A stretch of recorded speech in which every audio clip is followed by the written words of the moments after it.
Miguel Dorati back here at the Ibot Vaults, and we're going to get into a little MMA and Bellator.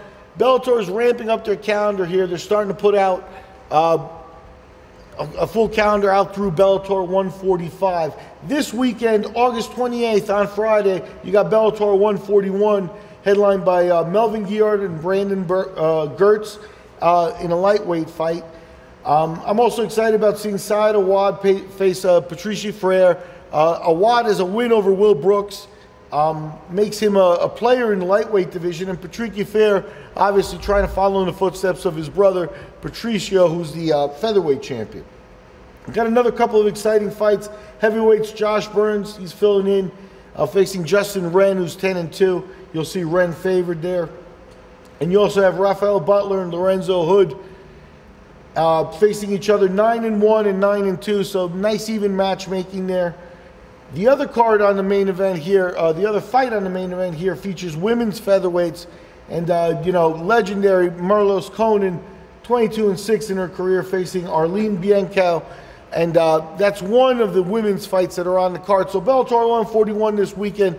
We'll look for the odds to pop up here on those fights here as the fights get closer. What I do want to point out is that just popping up over the weekend here is odds for the Bellator 142 main event. The 142 main event is a 5-rounder coming to us from San Jose, California.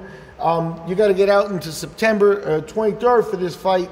And what you got is you got Liam McGeary defending his light heavyweight title for the first time. McGeary took the belt from, you know, in his last fight, he's at -530 favorite over Tito Ortiz at +350.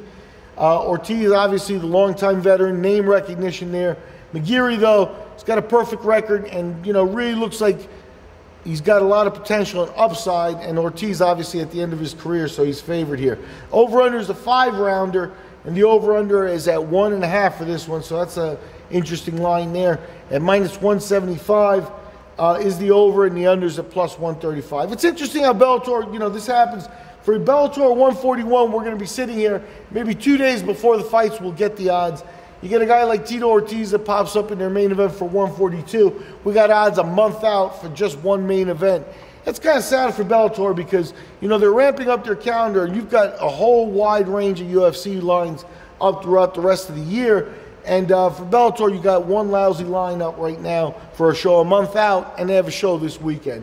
So Bellator's still not getting a lot of respect at the books, but I got to say, Bellator 141 has some exciting fights, lightweights.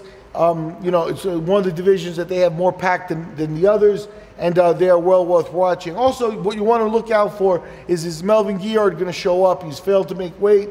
He was unhappy with his WSOF contract. He's been jettisoned by the UFC, basically. He's not going back there. So this is basically the last stop for Guillard. Does he make weight? Does he fight well? Or does he have another brain fart and, you know, bail out? So there's a lot to look at on this card. I wish the books would give him more attention. Anyway, we'll talk to you about these after the fights.